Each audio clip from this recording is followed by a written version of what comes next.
You're listening to the Hockey Podcast Network. New shows every day. Find us at thehockeypodcastnetwork.com or wherever you get your podcasts from.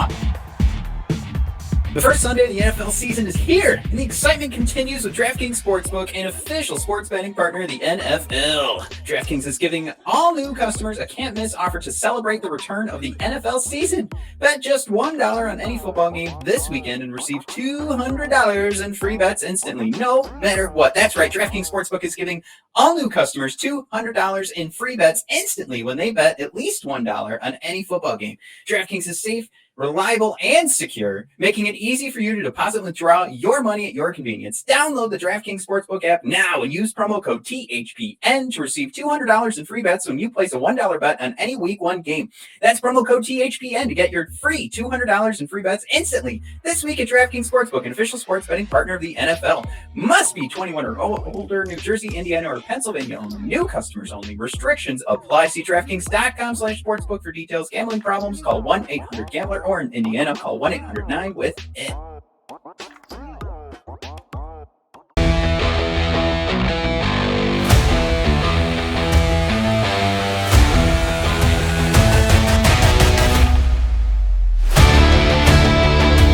Hi, everybody, and welcome to episode 78, season 2 of Red Wings Rant, where tirades and impassioned pleas for your Detroit Red Wings finally have a home. Did I say Wed Wings or Red Wings? I don't know. Feels like I said Wed Wings. It is late. It is midnight. I am recording this on September 6th, so it is officially Labor Day. So I don't have to worry about screwing any of the, I'm recording this on Sunday and you're listening to this on Labor Day. Yeah, no, it's already Labor Day. Way too late for Matt to be doing this. So as we have been saying in the off season, another quickie episode. Let's go over Filip Hronek signing a 3-year deal, the $4.4 million AAV. Of course, 53rd overall pick for the Detroit Red Wings in 2016. We'll get into a little bit more of the details in a second, though. And we'll discuss where the Red Wings sit. Red Wings. God, it still feels like I'm saying Wed Wings. Okay, this is going to be a fun one. We'll discuss where the Wings sit. Let's say that. Let's just say the Wings. Where they sit salary cap wise, and what we have left to do. Because I think I had been stating incorrectly that Hronek would be that last I to dot and T to cross. But of course, we do have one left. It's just a super small contract we have to worry about. And we'll give you guys the update on the old Elias Pettersson offer sheet watch, and we'll base our conversation on how the Jesperi Kotkaniemi situation all folded out. And the last thing, we'll just kind of celebrate the NHL, the IHF coming to an agreement, sending our players hopefully to the Olympics with, of course, there's an asterisk. It's the NHL. Of course, there's an asterisk. Of course, nothing's in stone, but we'll see. All right, well, you guys should see this if you're watching us on YouTube. On the screen popping up, the cap hit, the $4.4 million for Filip Hronek is going to follow him for 3 years. He's taking up 5.4% of the cap. $500,000 signing bonus this year. But ultimately, this is right in the range of what we expected with Filip Hronek. This is actually a super easy contract to digest as a Red Wings fan. If you were looking for a way to think about this, or you just were hoping to get some juicy drama out of this contract signing, I really feel like this is just, again, I think I just put in the intro there, dotting I's, crossing T's kind of thing, because there wasn't going to be a huge spot for Hronek to stand on in regards to trying to eat a huge contract or earn one, only because all of the deep analytics suggests that he struggles mightily, despite all the ice time that we give him. But on the flip side, this was something, too, I think, very important for the Red Wings to lock up, because this is a guy who does eat so many freaking minutes for the Red Wings. And if this wasn't something that I would say relationship-wise wasn't just inked in and put into place before training camp or anything like that, that would be something where I'd kind of start to sweat a little bit. I wouldn't have any I would say issues with expecting the contract to be signed. I didn't think there was a chance that Hronek there were going to be any issues, but just to say from a relationship perspective, sometimes those things can wear a little bit thin when they just can't get done. And even if you want to come at me, hey, that stuff happens. It does. It absolutely does happen, but they're also human beings. You would know that Filip Hronek wouldn't want anything to stall or prevent just a regular start to the season. So it didn't happen. I think that's where we just go, all right, cool, homework's done. Now we can move on. And like I said, very easy cap hit to swallow. So let's pull up, as I mentioned a second ago, we want to take a look at the Detroit Red Wings current cap space and what we're hitting right now. We're looking right now at cap hit at 67 million with some change thrown in there. Projected cap space then puts us around 14 million. And like I said, we still have one more guy to sign, which would be Givani Smith. So we can pull this up right now. Just taking a quick look at what Evolving Hockey has to say. They've just got him at around 816. And that's just, you're throwing in comparable players, where they sitting at the same age, same type of contract, and here's what it spits out. It's saying a 1-year term is most likely, and I think when we did the predictions, we just threw in the 850. It seems pretty standard. So yeah, Givani Smith will be eating up close to $1 million. So that's where, backing up to what the cap space is, puts us in that $13 million range once we can get Givani locked up, because I also think, while cap friendly doesn't necessarily have him listed as a roster, currently a forward on the roster, I think you can lock him in there, at least at the start of the season once things get rolling. I don't slot him in for 82 games. If you guys have some sort of side bets going on that you can find in DraftKings that I haven't found yet, but surely I think an opening night spot somewhere on the roster, even if he's wearing a suit and not actually dressed for that opening night game. All right, where am I going with the information exactly in regards to bringing up Hronek is signed? I think you guys should be fine with this contract. Givani Smith coming up next, and I think we're going to be super fine with that contract. 13 million left, of course. What's Matt doing? He's having a little bit of fun with y'all, because it's time for my favorite segment, the Pettersson Offer Sheet Watch.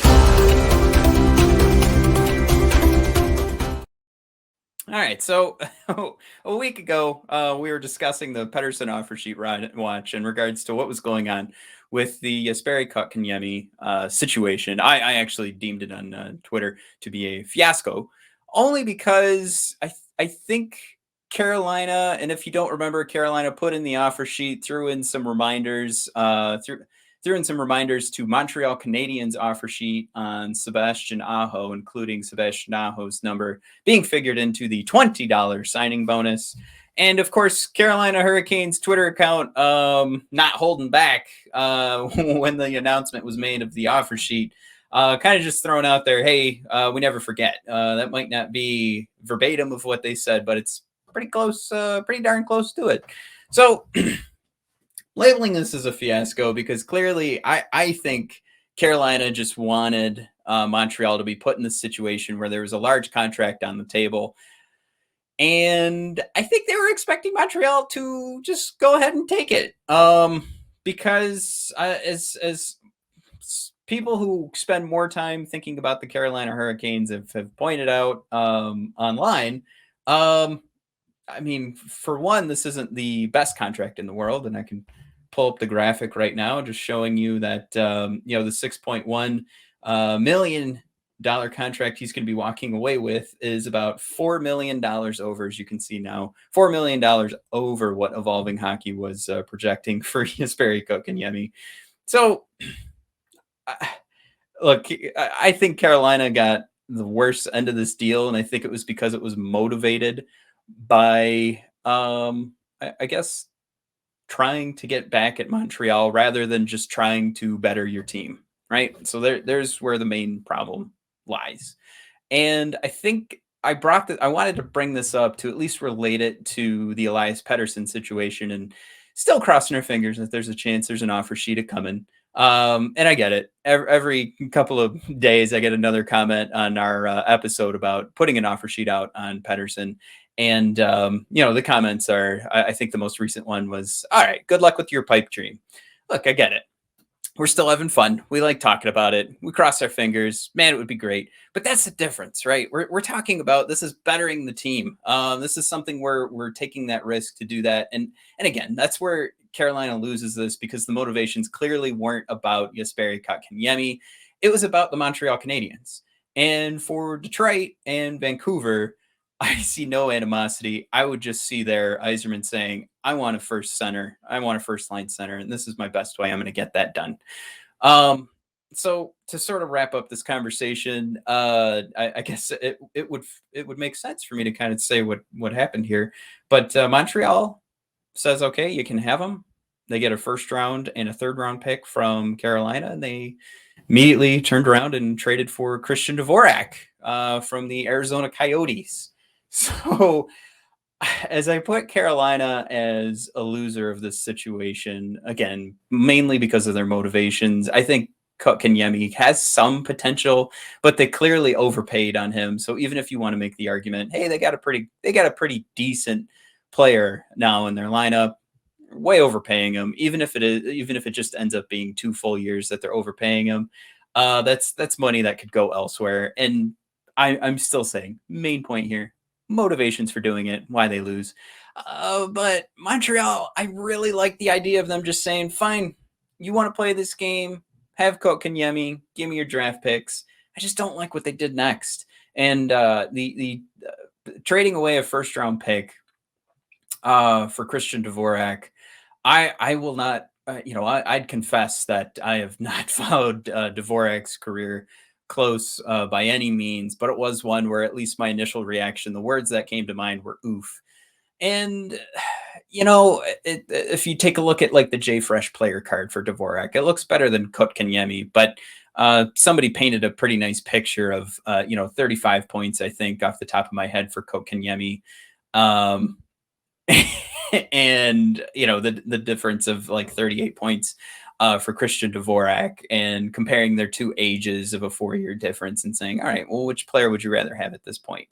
And I think when you draw it that way, it's pretty clear, one who has more potential for growth looks like the better choice. I'll just say this. It wasn't something where I think Montreal needed to act this fast, but I think that they had this trade ready to go and they had to move some point. This was probably the best offer they had, and they wanted to have something to go on the same day so that they knew that if they were going to let Kotkaniemi go, they had something else to fall back on. I just don't think that this improves their team. I don't think this makes them better. So to say bye to Kotkaniemi and to bring in Dvorak, that this is not doing that in any way. So the winner, I would say, is Arizona in this situation. I think they just kind of lucked out being here. I clearly they do not have a ton of plans this season to be making a Stanley Cup run. They have a buttload of first round picks. They are trying their darndest to land Mr. Shane Wright. I hats off to him. Why not? It looks like this whole organization has needed a reset button. It doesn't even look like they have a home right now. So, I mean, Dvorak didn't need to stay in Arizona because who knows where they're going to be playing hockey. But just to kind of wrap this all up, if there was still some question as to like, all right, well, Arizona can't really win this because they're in this position, their organization is just completely, I don't know, I'll just say F to get to this next point. But the clear winner here, when all is said and done, is Jesperi Kotkaniemi. Kid has not earned this contract in any way, shape, or form. I do think he gets put in a better situation in Carolina, but I'm not going to be rooting for Carolina this year. I was last year, but the Tony DeAngelo thing has irked me quite a bit. But if I'm, I can pull away from that and I could still look at Carolina and say, all right, there's probably a better shot there. But even like this mess in Carolina now, I love the question that's being asked. Why did you offer sheet Kotkaniemi a guy that not a lot of people are looking at and saying for sure, oh for sure, this guy's got that first line potential. And you you go in that route, and then you also in the same offseason traded away your Calder winning goaltender, who's now a Detroit Red Wing, Alex Nedeljkovic. So, it's just you're talking out of two sides of your mouth, saying you don't want to pay him. The difference wasn't that far based on what we saw on the final contract signing between Nedeljkovic and the Detroit Red Wings and what Carolina was, posting on social media. And it just, it begs the question, why go in one direction with Kotkaniemi and go in a completely different direction with a guy who's made his way through your system to find some success? And I could only think of one guy to ask. And hey, I have him now. It is our GM, Mr. Steve Yzerman. You'd have to ask them why they were comfortable doing that. I don't know. Steve, I had a feeling you were going to say that. So unfortunately we can't talk to Carolina, figure out what the hell's going on there. But what I hope you guys will do is check out our next episode because we'll be celebrating the relationship with the NHL and the IIHF and moving into the Olympics. We're going to play the game if the Olympics actually happened, and we'll let you guys know who we think has a legit shot of going to the Olympics this year from our beloved Detroit Red Wings. But to kind of turn this into a part of the podcast, I will share this now. This is coming from Sports Illustrated as part of the deal. So let's just before I say this, it is official. This relationship locked in. I don't know if we call it a contract, partnership. Here we go. NHL players are going to the Olympics as it stands right now.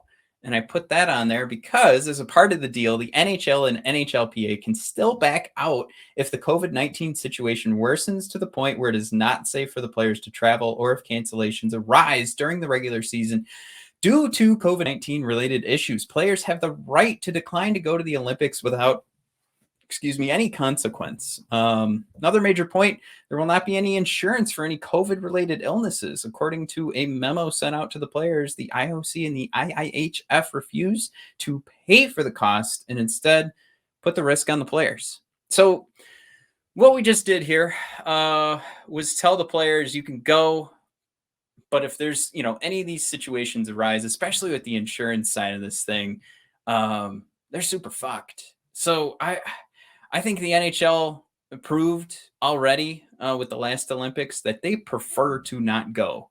So what they're setting up right now is a situation where, we're already seeing major movie studios pull big movie releases that are supposed to be coming the end of the year.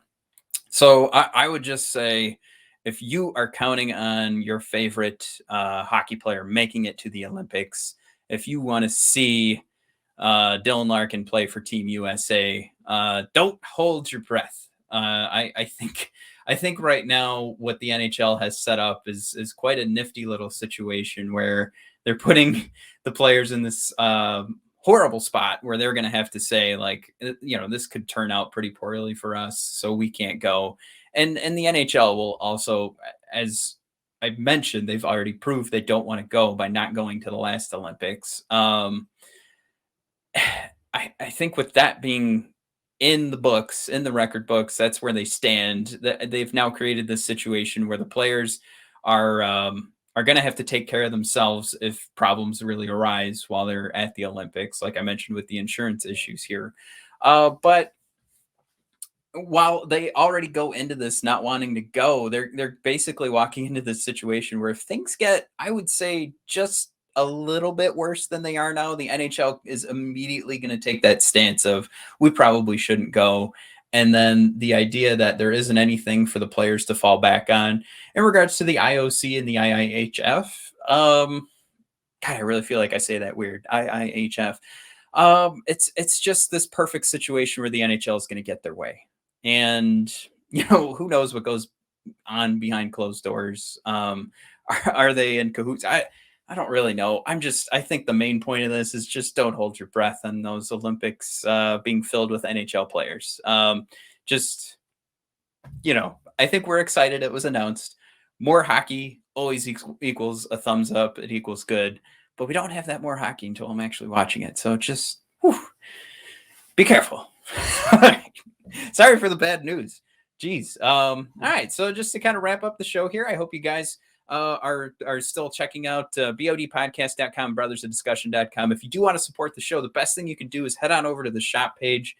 Find one of those nifty Red Wings Rant shirts or sweatshirts. And of course, we have the Yzerplan Fleece, which I am a huge fan of. We have the mugs. Hey, COVID's, the numbers are getting back up. Grab those masks. But stay safe, please. God, stay safe. But yeah, if that's gonna break the bank, the easiest thing you can do to help support the show, go on over to Apple Podcasts. If you don't have an account, create one and give us a 5-star review. Give us a one of those beautiful written out reviews. We'd love it. We're at 5 stars right now as our average, but let's keep the record going. Let everybody know why you're listening to Red Wings Rant, why you like us, and it'll help grow the show. And of course, if you're watching on YouTube right now, if you hit that subscribe button, hit the notifications button, people are going to find us. So I appreciate that as well. Everybody, thank you for tuning in. Sorry for another shorty. We are going to jump back into it once the season starts. We'll have those longer episodes. We'll be going live twice a week. Just right now, not so much, but I appreciate your patience. Everybody, thank you so much for listening. And if you're listening to this on Labor Day, I hope you're relaxing and having a good time, having some hot dogs and burgers. Have a good one.